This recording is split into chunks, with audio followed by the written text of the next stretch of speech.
Verbal or life.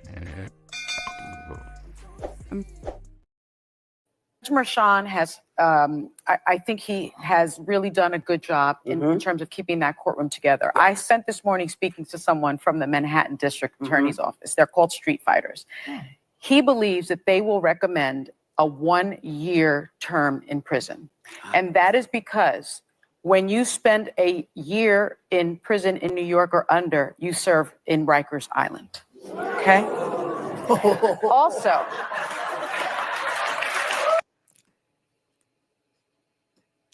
is Donald Trump really going to jail? This is insane. We are living in some crazy time, and it makes you wonder, do they really have the balls to send Trump to jail for even a day?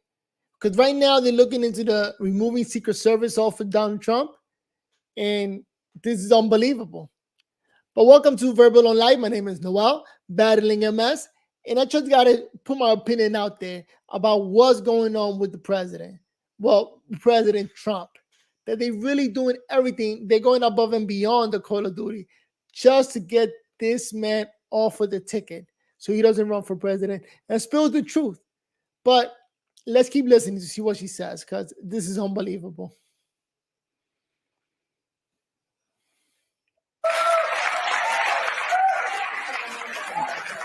I did some research. Right. The other thing I'd like to say is the other reason that they will do this is because he has shown an utter disregard for our institutions. Yes. And prosecutors, when you are recommending a sentence, you are not just recommending a sentence so that they can be rehabilitated or so that they can be punished. You're sending a message to the community that this is not going to happen again. Right. This is not okay. The other thing I want to say is that there's another thing that they will likely recommend is a 6-month split. 6 months at Rikers, and then the rest, 5 years, 4.5 years of probation. That is under New York law. All right. Well, we know that the CIA leaks to the New York Times and the Washington Post. The FBI does the same thing. It now looks like District Attorney Alvin Bragg has secretly been leaking to The View all of the malicious intent and activities that they have planned for President Donald Trump. Please share this, give this video a like, and let me know your thoughts in the comments down below. Judge Marshawn has, I think he has really done a good job. You know, I almost want to say, I hope that Trump goes to jail. I really do, because I want to see how the people react to this. Like, the Democrats are running a game on us.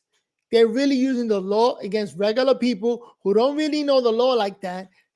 And they're saying that everything that they're doing is legal and is okay.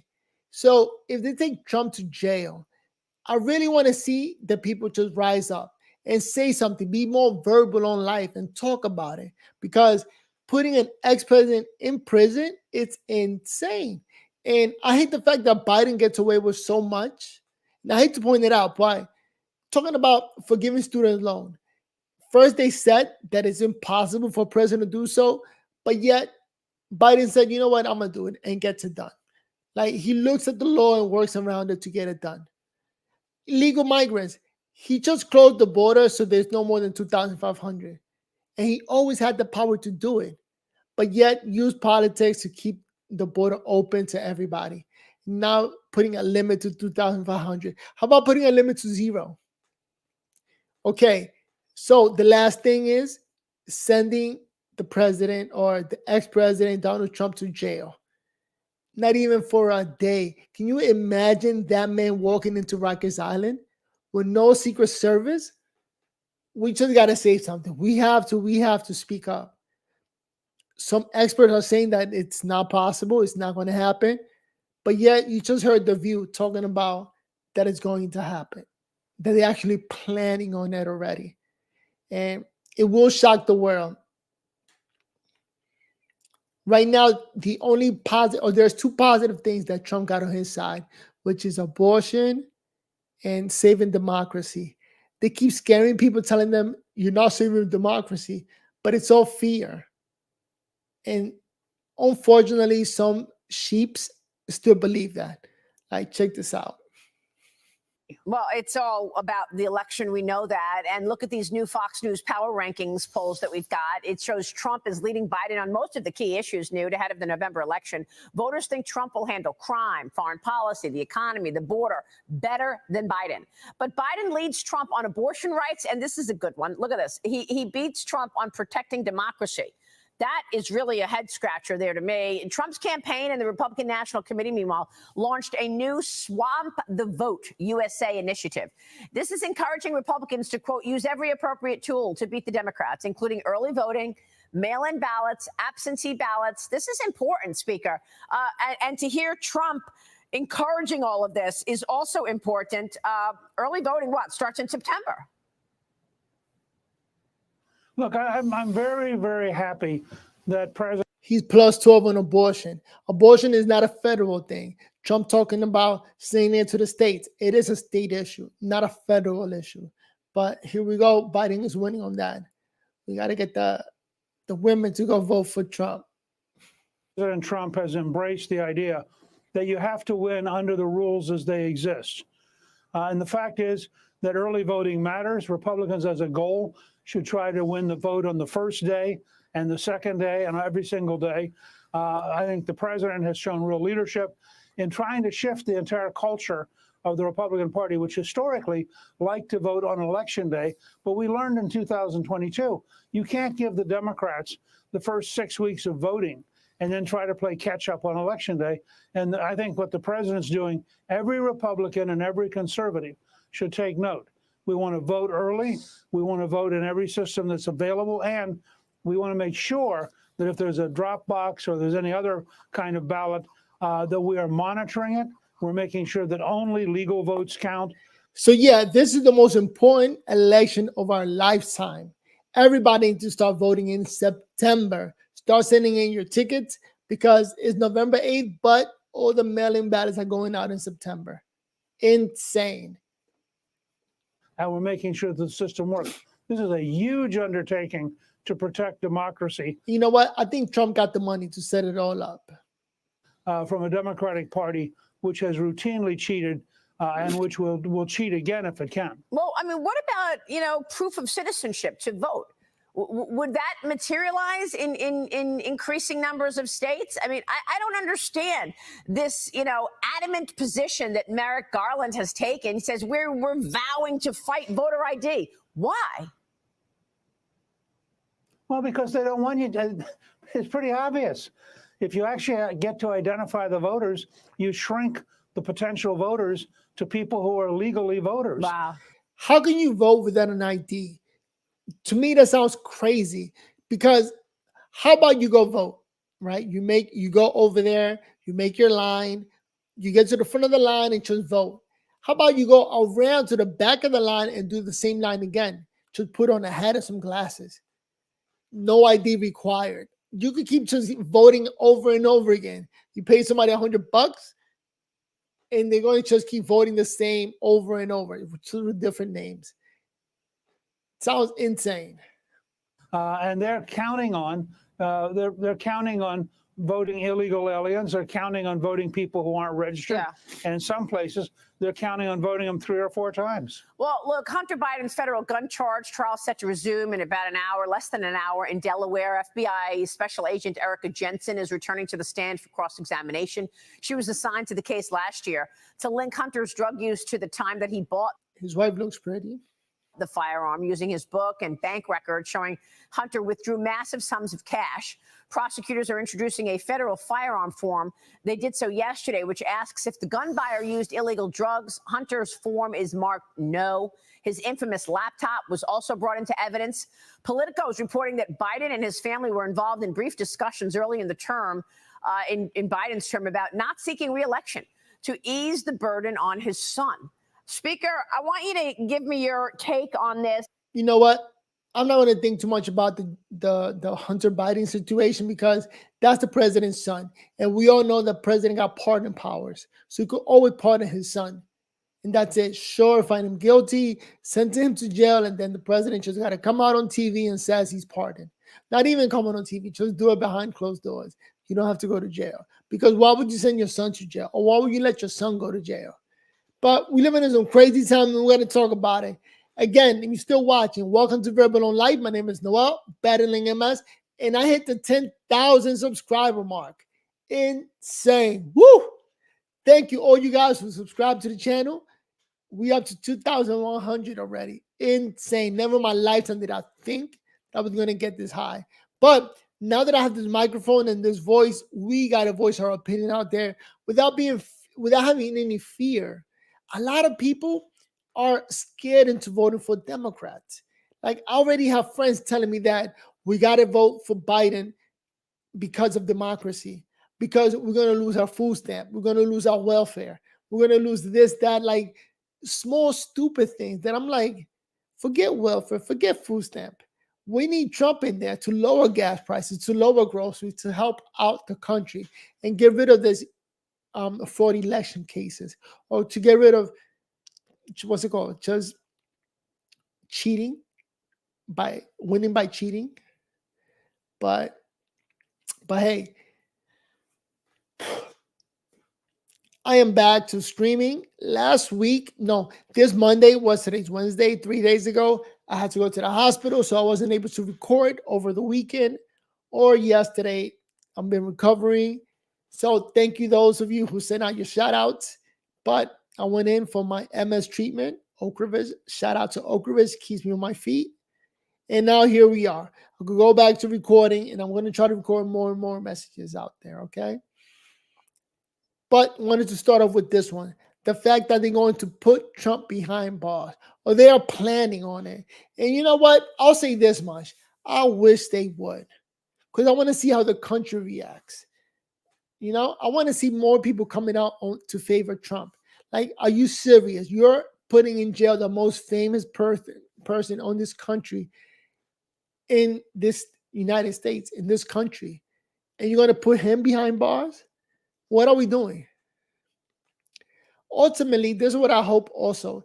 If Trump wins, just want him to, just stay quiet once he gets in. I want him to get rid of all those departments that are working against the people, like the FBI, the Department of, what is it called? The FBI, Department of Security, what's the other one? CIA.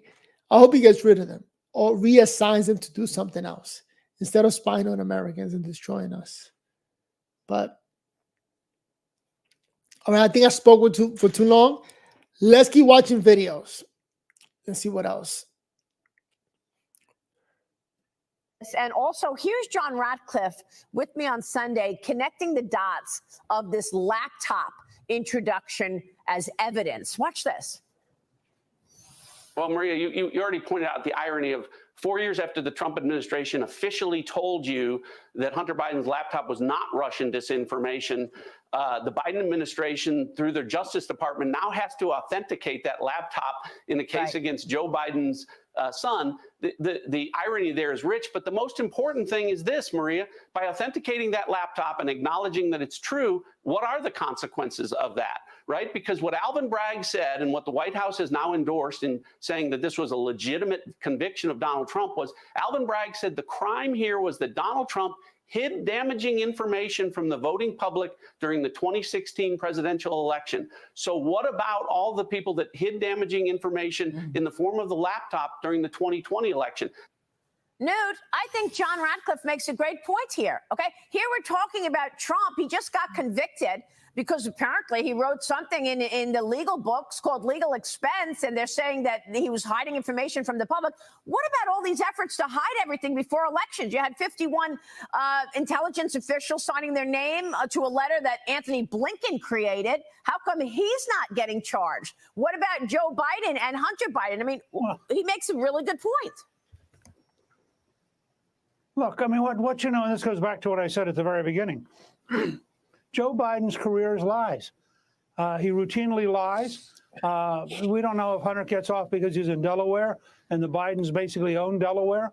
What we do know is that Joe Biden's entire career has had a long series of lies, and that the entire Hunter Biden laptop issue wasn't just a lie. Right. It was the methodical exploitation of intelligence officials by the current Secretary of State who not only should not be in office because he's dangerous, as John McCain said, but he's the guy who organized the lie.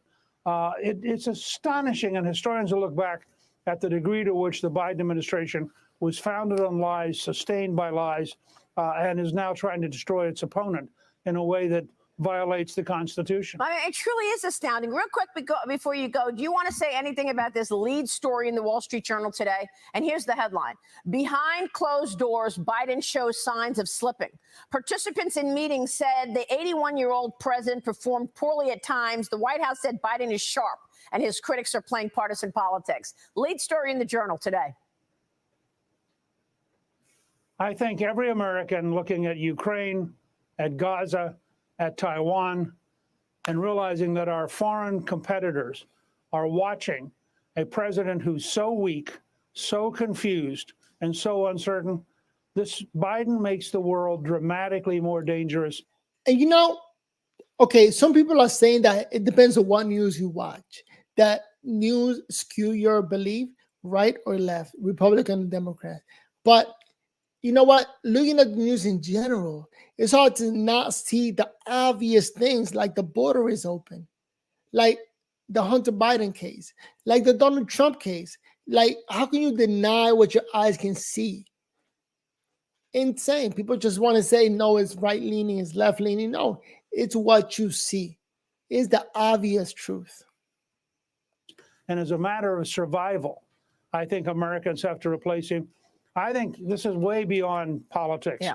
It is frightening. Do you think the commander-in-chief will he withdraw? Who is this out of touch? Do you think he'll withdraw before the November election? Of Some course people not. think Why so. would he? Some people think he will. Why would he withdraw? Okay. Look, he's got the White House, Air Force One, Marine One. What is he going to do if he withdraws? Yeah, unless he he's can't forced to bicycle withdraw. every day. Unless he's forced to withdraw, and that's what's behind this story. No, I think he'll get defeated. No, he will be defeated, but it'll be in the general election. Okay. I don't think the Democrats can stop him from being nominated. Mr. Speaker, you're an incredible strategist as well. Add that to the resume. We so appreciate your time this morning. Thank you, Newt. So Biden is not going to withdraw. Okay, in Fox News, they point things out that should be obvious to everybody. The fact that we live in like another dimension where the president doing some crazy, crazy shit. Like, oh my God. So let's take a look at this other video that points out how crazy it is that we have to listen to the law and allow them to put Trump in jail. I don't think people are going to stand for it. I think people are going to complain and just have their voices heard. They don't have to destroy anything, but just have their voices heard and say it. There's no question that Joe Biden has seen that and realizes he needs to act on it. And I think the American people. Welcome back. President Biden announcing an executive order yesterday which limits the number of migrants seeking asylum at the southern border. Watch this. But if an individual chooses not to use our legal pathways, if they choose to come without permission and against the law, they'll be restricted from receiving asylum and staying in the United States. He should have done that from the beginning. You know, restricted from the beginning. Now he's signing it into law, and people are saying it's all right that he does it now. No, after 11 million people have come in. And the problem is also 11 million sounds like such a huge number that people can't put two and two together until violence happens in their neighborhood and they see the problem, the illegal immigrants problem affecting them directly. Crazy. The order will temporarily suspend asylum claims if illegal migrant crossings top 2,500 a day for 7 days. The ban will stay in effect until 14 days after daily crossings reach an average of less than 1,500 encounters a day for 7 consecutive days. And just to be clear, the number of encounters have been averaging between 6,000 and 8,000 every day. Wow. 6,000 to 8,000, such a huge number that people cannot even picture it in their mind. They don't see it until in New York City, all those migrants are arriving by buses and the mayor's complaining like, yo, this is insane. What are we doing? But he kind of stopped complaining because he's a Democrat and he doesn't want to get the Democratic Party against him. So it's kind of sad that the mayor wants to complain, but he can't. He got to actually take his money and redivert the budget. Like money that he had for sanitation or for other things, Now he got to give it to the migrants. Now he got to give credit cards to the migrants. Now he got to give police officers more extra overtime to deal with the migrants who can't really even go to jail. He just takes them in and lets them out the next day. Insane, but let's complain. Let's just be verbal about it. Welcome to Verbal on Life. My name is Noel, battling MS, and we got to be verbal about this. Let's keep listening. Joining me now is North Dakota Senator Kevin Cramer, a member of the Senate Banking, Armed Services, Veterans Affairs, and Environment and Public Works Committees. Senator, thanks very much for being here. Good to see you this morning. Your reaction to President Biden's executive order on the border?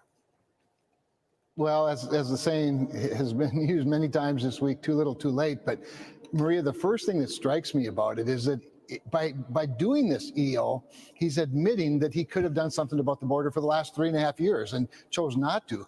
And I equate his immigration problem sort of to his inflation problem. It's sticky because people see it cumulatively, not at today's rate or next month's rate, even if he is able to pull this off. And I frankly believe that it'll never really come to fruition anyway. I think a court probably will sort of take him off the hook, if you will, stay the decision. And so then he can say for the next 5 months, I tried my best, when the reality is he's done nothing at all. Well, I mean, also there are people who are not included in the order, right? If you're an unaccompanied child, it's okay. You still get to come in. That's not included in the 2,500 cap. Right.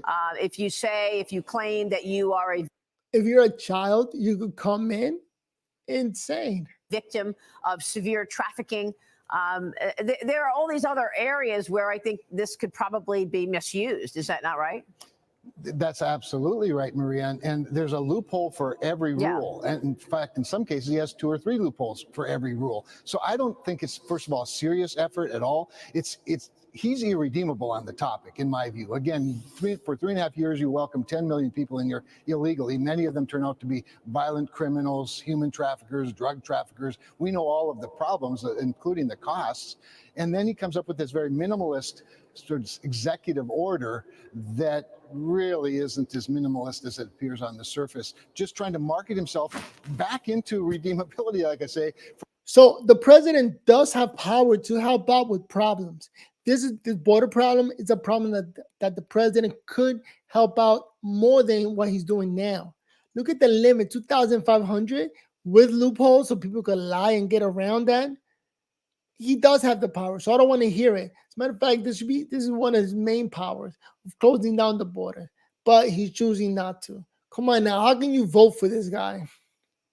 For the last 5 months prior to an election, it's so transparent. And by the way, it's equally transparent to his very angry base, who now has one more reason to not like Joe Biden or to mistrust him. Well, I mean, it is transparent to us because we talk about it every day. Lee Carter, do you think, jump in here, Lee, because you're so in touch with the polls and how people are feeling. I know that this is number 1 or number 2 issue in terms of voters, but do you think people see through this to say, look, the president could have done something 3.5 years ago or for 3 years. Now, 3 years later, we have 10 million illegals in the country. And now he says he wants to cap it at 2,500. And that's a big number, 10 millions.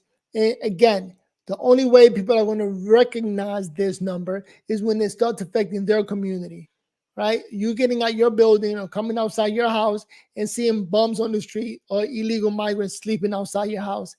I think people are going to complain. I mean, look, for the last 3 months, the immigration has been the number one issue of the American people. And I think there's no question that Joe Biden has seen that and realizes he needs to act on it. And I think the American people are on to it. Even the New York Times today had an article saying that the American people favor Trump's policies on immigration. He's got more than a 20-point lead in the polls on the handling of immigration. And I don't think this executive order is going to do enough to change that tide. And he has tried to shift blame. He's tried to say that it's the Republicans that weren't going to make the deal, when in fact, I think most people blame Joe Biden and the Democrats for this. And at the same time, I think that this whole immigration problem is something that the Democrats and Republicans both use when it comes to election time and talking about what they're going to do to help out. Finally, Trump was the only one that actually put into effect building a wall and tightening things up at the border, sending everybody back. But this is just a talking point that both Republicans and Democrats use. And that's kind of the reason why we need Trump in there, because he's not a politician. The man is a businessman that went into politics. Now he's a politician because he won. So enough of this tossing it back and forth. I'm going to do more. I'm going to do more. No, let's just close it up. Situation we're in today because it was better under Donald Trump than it is today.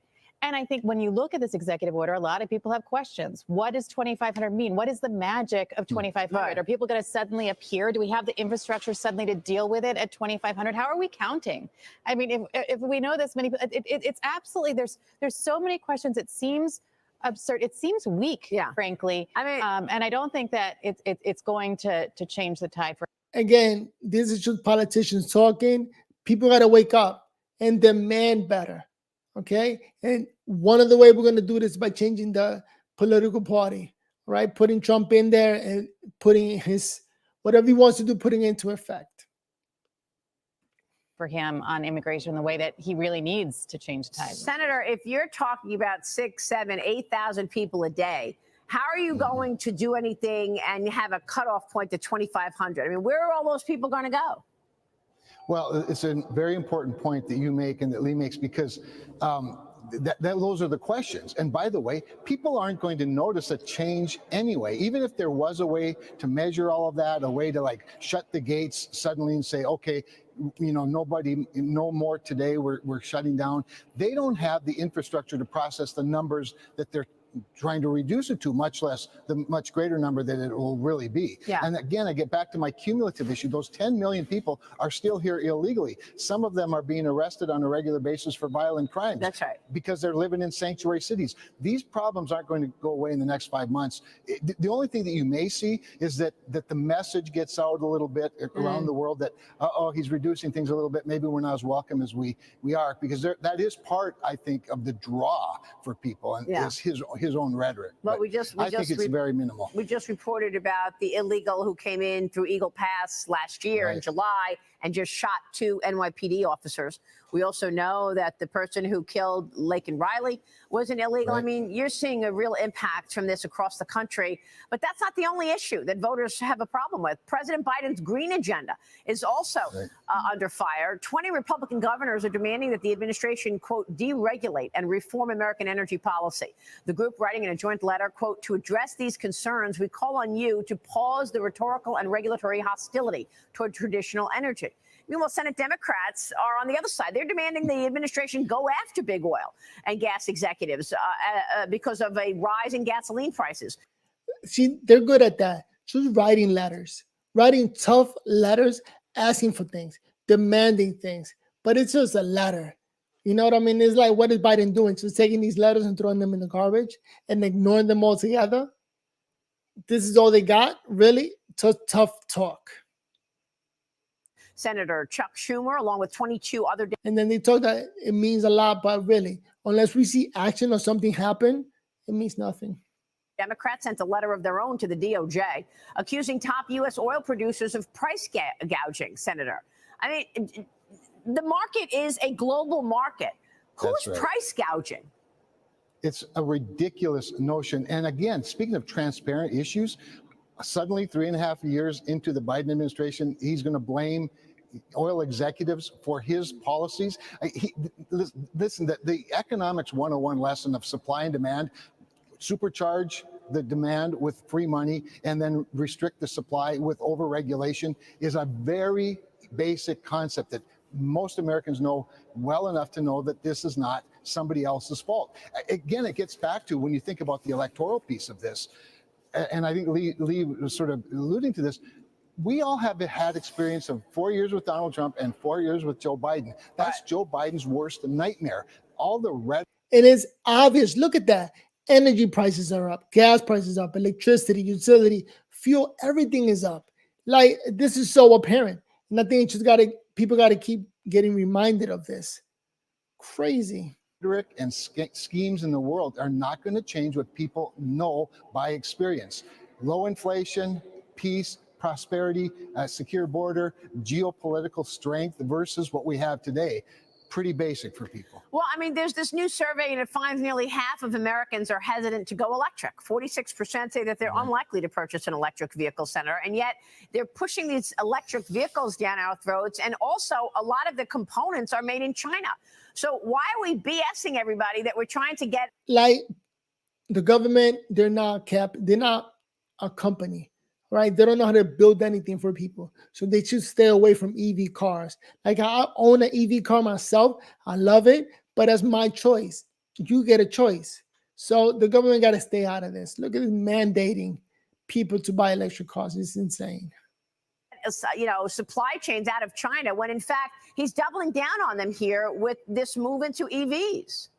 So this is yet one more example of the hypocrisy, the conflicting messages. I think either the intellectual dishonesty or basic corruption of favoring a particular industry, regardless of where the supply chain comes from, over an industry that they don't like. And the reality is, electric vehicles, the reason people don't want them is because skepticism is one thing, but many people, like from North Dakota, know darn well that electric vehicles don't work in really cold weather. About half the country is pretty much, if you're going to have. That's my car. But again, yeah, people have a chance to protest or to go in favor, but leave it up to the people. Have an electric vehicle, it's a seasonal vehicle, you have to be wealthy to get one, and all that subsidizing it does is lifts the price of it so that fewer people can afford them.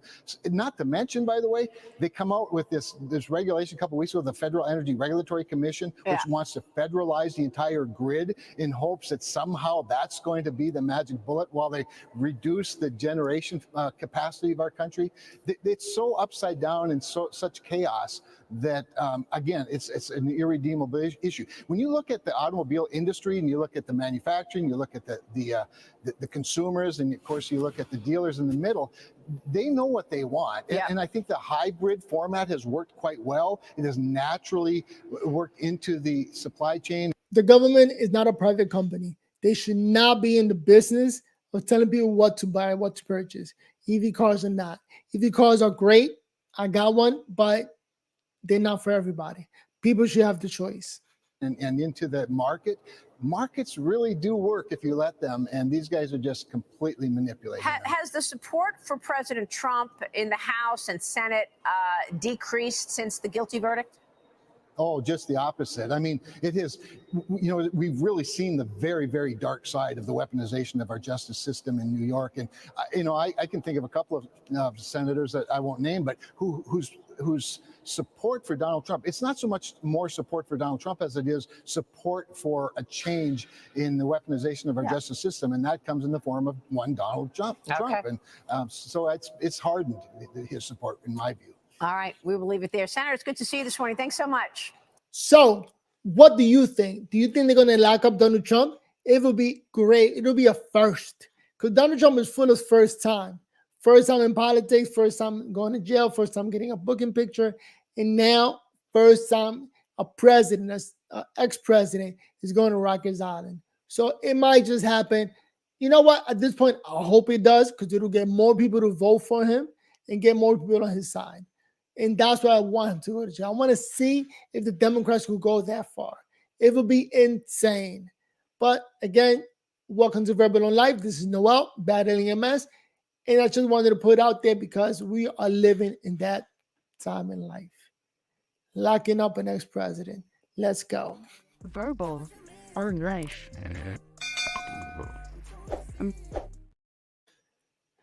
All right, up to 10,150 subscribers. I got to get more people to come on board and see if I could make this a career. What a career change.